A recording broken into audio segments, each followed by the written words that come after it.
med sjanse, spør alle hva jeg gjør da. Jeg hitter kløben som om hver dag var en lørdag. Så mange damer her og drikker stopp på meg, så jeg lener meg til. Dan selamat bertemu dengan saya. Perkenalkan, nama saya Rinaldo Simanulang. Pada saat ini saya akan menjelaskan tentang proses penjadwalan. Proses penjadwalan merupakan kumpulan kebijaksanaan dan mekanisme di sistem operasi yang berkaitan dengan urutan kerja dilakukan sistem komputer. Proses adalah sebuah program yang sedang dieksekusi, sedangkan program adalah kumpulan instruksi yang ditulis ke dalam bahasa yang dimengerti oleh sistem operasi. Proses berisi instruksi data, program, counter, dan semua register pemproses. Dan stak berisi data sementara seperti parameter rutin, alamat pengirim, dan variabel-variabel berikut. Urutan kejadian. Dalam penjadwalan proses ada urutan kejadian. Pemproses pertama terpilih menuju timer diset untuk input proses setelah satu oknum 2 menuju device disiapkan guna memilih proses berikutnya, yaitu device 3. Suatu proses masih berjalan dengan akhir kuantum 4 menuju terus memproses dipindahkan ke antrian pada posisi paling belakang, yaitu 5. Terus dari dispatcher disiapkan guna memilih proses berikutnya. Suatu proses sudah selesai sebelum satu kuantum berakhir, CPU dibebaskan.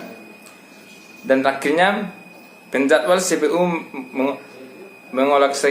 mengoleksikan CPU ke proses selanjutnya pada antrian ready. Jadi jadwal tersebut bisa dijalankan. Penjadwalan bertugas untuk memutuskan, yaitu diantaranya proses yang harus berjalan, kapan dan berapa lama proses itu berjalan. Yang kedua, terdapat 3 tipe penjadwalan, berbeda secara bersama-sama pada sistem operasi yang kompleks, yaitu antara lain: bagian A, penjadwalan jangka pendek.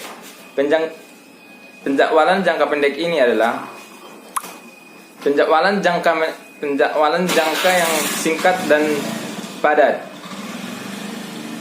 Penjadwalan jangka menengah. Penjadwalan jangka menengah adalah proses sweeping, aktivitas pemindahan proses yang tertunda dari memori utama ke memori sekunder. Yang terakhir atau yang ketiga, penjadwalan jangka panjang. Penjadwalan jangka panjang bekerja terhadap antrian batch dan memilih batch berikutnya yang harus dieksekusi batch. Yang ketiga, strategi penjadwalan. Dalam proses penjadwalan juga membutuhkan strategi. Yang pertama, primitive scheduling. Penjadwalan yang memungkinkan sistem operasi memberhentikan sementara proses yang sedang berjalan untuk memberi ruang kepada proses prioritasnya yang lebih tinggi. Yang kedua, non-primitive scheduling. Non-primitive ialah salah satu jenis penjadwalan di mana sistem operasi tidak pernah melakukan context switch. Yang keempat, sasaran utama penjadwalan. Dalam proses penjadwalan juga ada yang disebut sasaran penjadwalan, yaitu proses otomatis kinerja sistem komputer menurut kriteria tertentu. Kriteria untuk mengukur dan operasi kinerja penjadwalan, yaitu adil, efisiensi, waktu tangkap, turnout time. Apa itu yang disebut adil dalam penjadwalan? Adil, systemation adalah kondisi bahwa proses tidak pernah berjalan karena tidak dijadwalkan untuk berjalan. Yang kedua, efisiensi. Efisiensi atau utilities pemproses dihitung dengan perbandingan atau rasio waktu sibuk proses dengan total waktu operasi sistem komputer secara berkeseluruhan. Yang ketiga, waktu tangkap. Waktu tangkap yaitu waktu tangkap berbeda untuk sistem interaktif.